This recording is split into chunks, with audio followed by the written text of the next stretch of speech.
हर रोज एक नई कहानी देखने के लिए चैनल को सब्सक्राइब करें और बेल आइकन दबाना ना भूलें।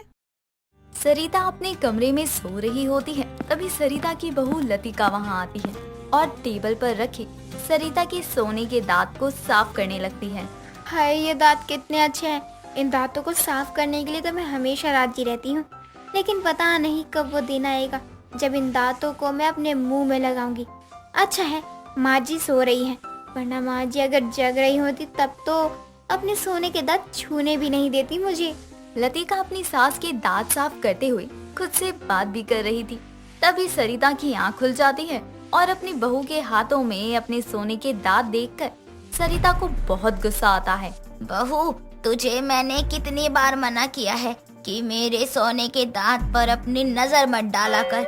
मुझे अच्छे से पता है तेरी नजर मेरे सोने के दांत पर ही है। गायब करना चाहती है ना तू इसे? नहीं माँ जी, मैं तो बस आपके दांतों को साफ कर रही थी। आपको तो पता है ना कि मुझसे गंदगी बिल्कुल भी बर्दाश्त नहीं होती है, बस इसलिए मैं साफ करने लग गई थी और कुछ नहीं कर रही थी मैं। बहू, तू इतनी भोली बन रही है ना, उतनी भोली तो है नहीं, और इसीलिए तू भोली बनने की कोशिश भी मत किया कर। मैंने देखा है तुझे, तू मेरे सामने सोने के दांत को देखती रहती है। हाय माँ जी, मैं आपकी बहू हूँ और आप मुझ पर कैसे कैसे इल्जाम लगाए जा रही हो। अरे मैं भला आपके सोने के दांत पर गंदी नजर क्यों डालूं? इससे मुझे क्या फायदा होगा? आप भी कुछ भी मत बोलो। बहू, अगर तुझे मेरी बातें इतनी ज्यादा ही चुभ रही है ना, तो अपनी नजर घुमा लिया कर। जब देखो तब बस मेरे सोने को दांत को ही देखती रहती है। सुधर जा, वरना तुझे सुधारना आता है अच्छे से। माँ जी, आपको तो अपने सोने के दांत के आगे कोई दिखाई नहीं देता है। मुझे कुछ नहीं बोलना है, बस अपने इन दांतों की वजह से अपनी बहू को इतना कुछ सुना रही हो। सरिता को अपने सोने के दांतों पर बहुत ज्यादा घमंड था और बस इसी वजह से सरिता को बहुत कम ही लोग पसंद किया करते। ऐसे ही कई दिनों तक चलता रहता है। कुछ दिनों बाद सरिता की पड़ोसन भावना सरिता के घर आती है। अरे सरिता, ये देख, मैंने चांदी की पायल ली है, देख कैसी लग रही है। इसमें मुझे दिखाने वाली क्या बात है? चांदी की पायल ही तो है, ठीक ही है। अरे तू मुंह क्यों बना रही है? मैं कुछ भी लाती हूँ तो तुझे ही तो दिखाने आती हूँ, और तू ऐसे मुंह बना रही है। अगर ऐसे ही मुंह बनाती रहेगी ना तो तू देख लियो, मैं अगली बार से तेरे घर नहीं आऊंगी। मैं मुंह नहीं बना रही, बस तेरी पसंद पर हंसी आती है। ये छोटी मोटी चीजें तू दिखाने आ जाती है, ये भी कोई दिखाने वाली चीज है क्या? मुझे देख, मेरे पास सोने के दांत हैं, वो ला, तब तो कोई बात भी हो। अरे भाई, तू अमीर है, इसका मतलब ये नहीं है कि हर कोई तेरी तरह अमीर हो। जब मेरी तरह कोई है ही नहीं तो भाग भाग के मेरे पास ही क्यों आती है ये छोटी छोटी चीजें लेकर?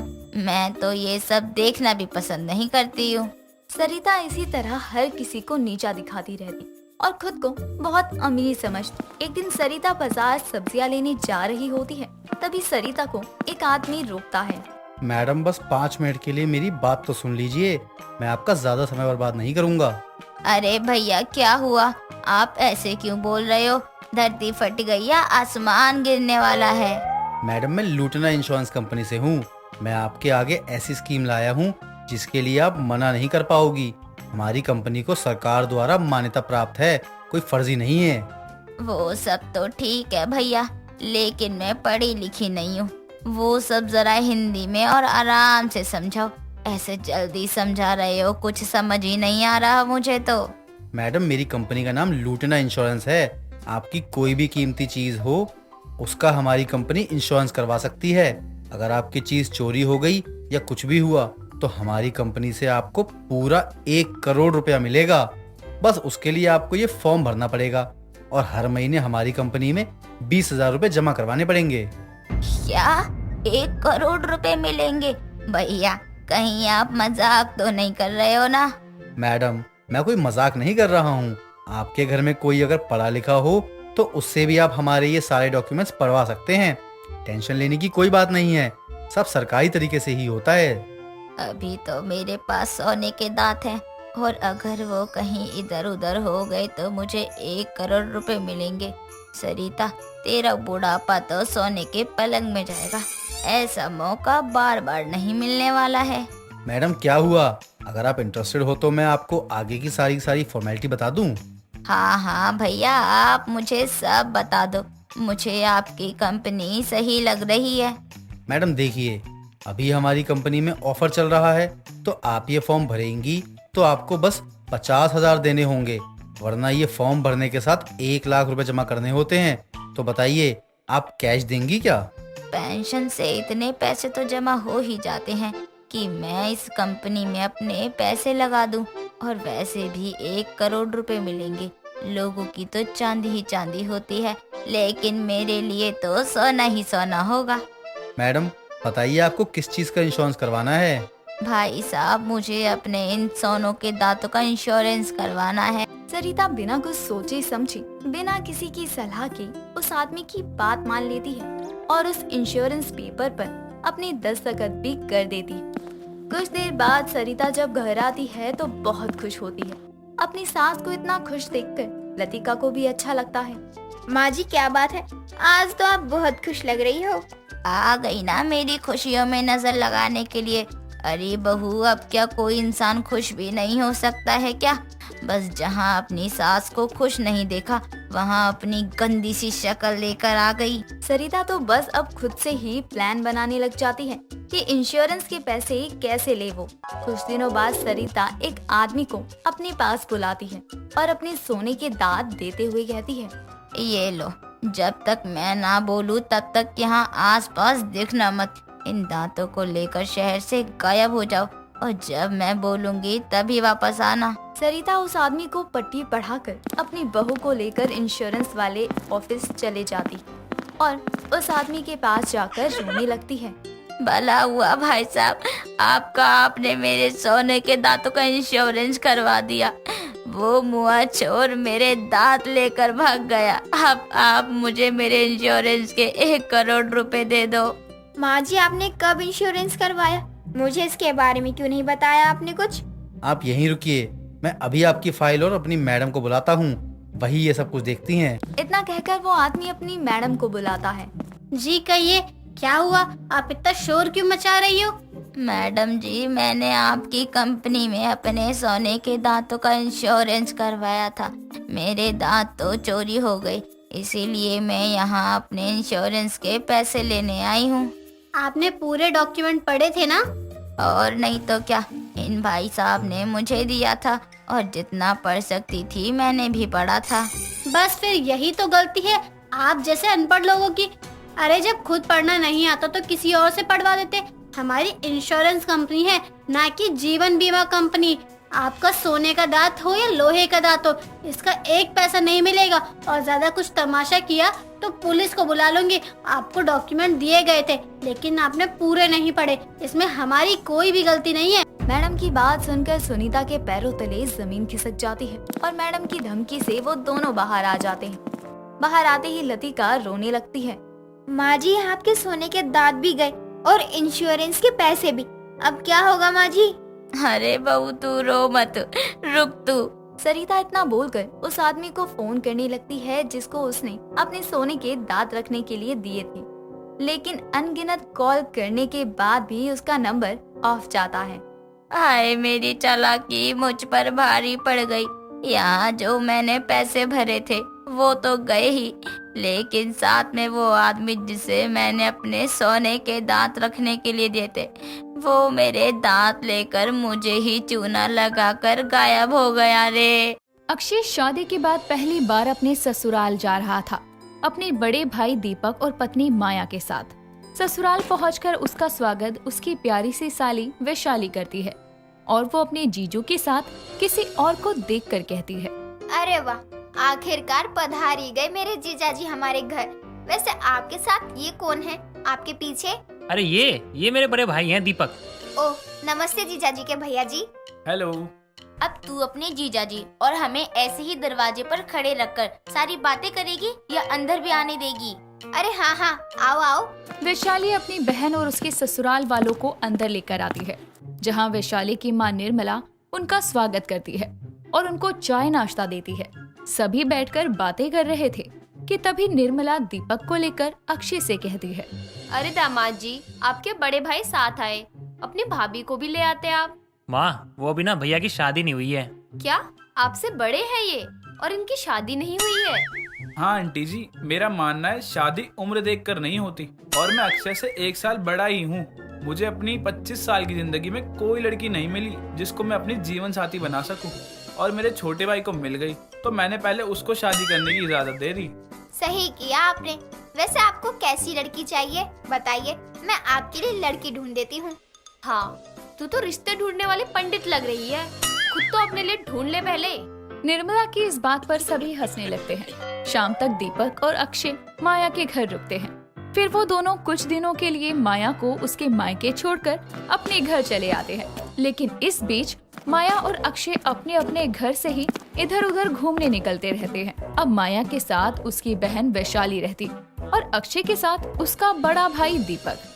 यूं ही साथ घूमने फिरने के चक्कर में दीपक को वैशाली पसंद आने लगती है। और जब 2 हफ्ते बाद अक्षय दीपक संग माया को लेने आया तो वैशाली अपनी बहन को जाते देखकर बोली, क्या जीजाजी, मेरी बहन को लेके जा रहे हो आप? हमारे घर की रौनक चली जाएगी। अब देखिए साली साहिबा, आपकी बहन ना सिर्फ आपकी बहन नहीं मेरी पत्नी भी है। और जैसे कि आप अपनी बहन के बिना नहीं रह पाती, वैसे ही मैं भी अपनी पत्नी के बिना नहीं रह सकता। हाँ, ये तो अक्षय ने सही बोला। माया के बिना हमारा घर भी सूना है। लेकिन वैशाली, अगर तुम्हारा मन नहीं लग रहा ना तो तुम भी चलो हमारे साथ। अरे नहीं नहीं दीपक बेटा, ये तो मजाक कर रही है। बेटी की अभी नई नई शादी हुई है, ऐसे अभी से उसके घर जाने लगेगी तो अच्छा नहीं लगेगा। माँ, हमारे घर में और है भी कौन? भैया और मैं और माया। माँ पापा के जाने के बाद ना वैसे ही घर खाली हो गया है। कोई बात नहीं, कुछ दिनों के लिए वैशाली हमारे घर जाएगी तो हमारे घर में भी रौनक बन जाएगी। हाँ माँ, जाने दो ना वैशाली को, प्लीज कुछ दिन में आ जाएगी। अब तुम सब मिलकर ऐसे बोलोगे तो मैं मना कैसे कर पाऊंगी। जा वैशाली। वैशाली जल्दी से अपने कुछ कपड़े पैक करती है अपनी दीदी और जीजू के साथ कार में बैठ जाती है। आगे की सीट पर अक्षय और माया बैठे हुए थे और पीछे दीपक संग वैशाली। दीपक मन ही मन बहुत खुश हो रहा था कि अब उसको वैशाली के साथ और समय मिलेगा। रास्ते में आने वाले गड्ढों के कारण गाड़ी उछलती है और वैशाली सीधा साइड में बैठे दीपक की ओर झुक जाती है। उन दोनों की आंखों के बीच 10 सेकंड के टकराव में वैशाली के दिल की धड़कन तेज हो जाती है, जिस पर वो खुद को संभालते हुए कहती है, सॉरी दीपक जी, ये क्या हुआ? मेरा दिल इतनी तेज तेज क्यों धड़क रहा है? कहीं मेरे मन में दीपक के लिए फीलिंग्स तो नहीं आ रही हैं? नहीं वैशाली, कंट्रोल कर खुद को। वैशाली खुद को और अपने दिल को संभालती है।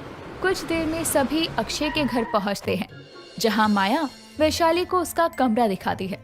कुछ देर में खाना पीना खाकर सभी सो जाते हैं और अगले दिन सुबह सुबह वैशाली नहा के नीचे जा रही थी कि तभी उसको अपने बगल के कमरे के आगे से गुजरने पर एक आवाज आती है। वो कमरे में जाती है तो उस कमरे के बाथरूम से दीपक कहता है, अरे अक्षय, तुम हो क्या? भाई जरा मुझे बिस्तर पर रखा तौलिया पकड़ा दे, मैं भूल गया हूँ, जल्दी दे। क्या करूँ? दे देती हूँ, तौलिया ही तो देना है।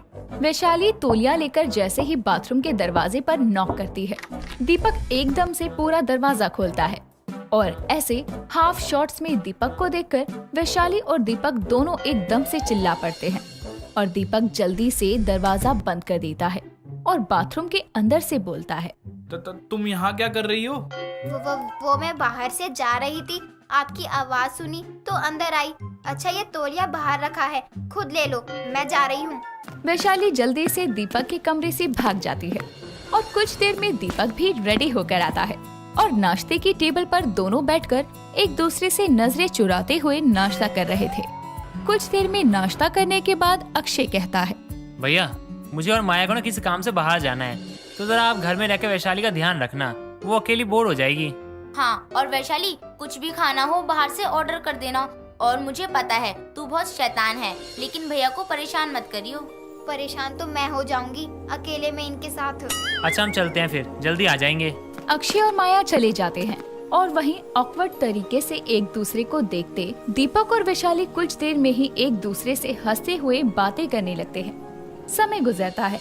जब तक वैशाली अपनी बहन के घर थी, उसकी और दीपक की नजदीकियां बढ़ती जा रही थी और अब वो भी दीपक से प्यार करने लगी थी, जिसके चलते वैशाली के घर लौटने वाले दिन दीपक चुपके से वैशाली को अपने कमरे में ले जाता है और उससे बोलता है, वैशाली, तुम जा रही हो? देखो, बहुत रोक लिया मैंने खुद को, अब नहीं। मैं तुमसे प्यार करने लगा हूँ। मुझे मेरी जिंदगी में जिस लड़की की तलाश थी वो तुम ही हो, इसलिए मैं तुमसे दूर नहीं होना चाहता।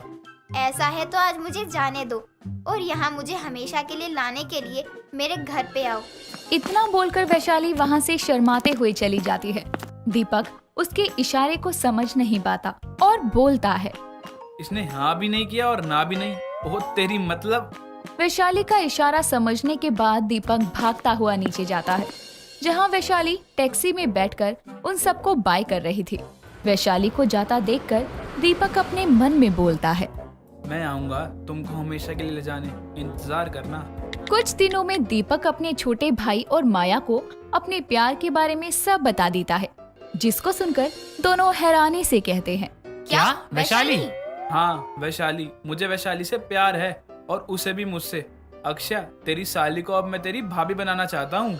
साली तो आधी घर वाली होती है भैया, लेकिन आप उसे शादी करके मेरी भाभी बनाकर मेरे फ्लर्ट को तो हमेशा के लिए रोक दोगे। आप अपनी साली बनी भाभी से मैं खुल के कैसे मजाक कर पाऊंगा? मेरा सोचो, मेरी छोटी बहन, मेरी ही जेठानी। अब तुम दोनों ऐसे करोगे? मेरे प्यार को इसलिए नहीं अपनाओगे क्योंकि तुम्हारा उससे अलग रिश्ता है? अरे नहीं भैया, हम तो मजाक कर रहे थे। मैं अपनी साली को भाभी बनाने के लिए तैयार हूँ। माया, शगुन की तैयारी करो, हम कल ही तुम्हारे मायके जाएंगे और वैशाली का हाथ भैया के लिए मांगेंगे। अगले दिन सभी तैयार होकर माया के मायके जाते हैं, जहाँ वैशाली पलके बिछाए सबका इंतजार कर रही थी। घर पहुँचते ही माया अपनी माँ को सब बताती है, जिस पर निर्मला कहती है, लो जी, मेरी छोटी बेटी ने ही कहा था दीपक जी को कि वो उनके लिए लड़की ढूंढेगी और उसने तो खुद को ही ढूंढ लिया उनके लिए। हाँ आंटी हूँ। वैशाली से पहली बार मिलकर मुझे भी नहीं लगा था कि हम दोनों एक दूसरे के लिए बने होंगे, लेकिन समय के साथ कब मुझे वैशाली पसंद आने लगी मुझे खुद नहीं पता चला। देख लो भैया, अगर मैं माया को पसंद नहीं करता और उसे शादी नहीं करता तो आप कभी ना मेरी साली से नहीं मिलते और मेरी साली मेरी भाभी नहीं बन पाती। सही कहा। वैसे ये सब किस्मत का खेल है, जहाँ संजोग होते हैं वो लोग आपस में किसी तरह से मिल ही जाते हैं। अब सब बातें ही करते रहोगे या मेरी और दीपक की शादी की बात आगे भी बढ़ाओगे? वैशाली की इस बात पर सभी हंसते हुए अब शादी की बात आगे बढ़ाते हैं और दीपक और वैशाली का रोका कर देते हैं। कुछ समय बाद बड़ी ही धूमधाम से दीपक संग वैशाली की शादी होती है और अक्षय की साली अब उसकी भाभी बनकर उसके घर में हमेशा के लिए आ जाती है। दोस्तों, अगर आपको ये कहानी पसंद आई तो इसे लाइक करें, शेयर करें और कमेंट करके बताएं कि कहानी में आपको सबसे अच्छा क्या लगा।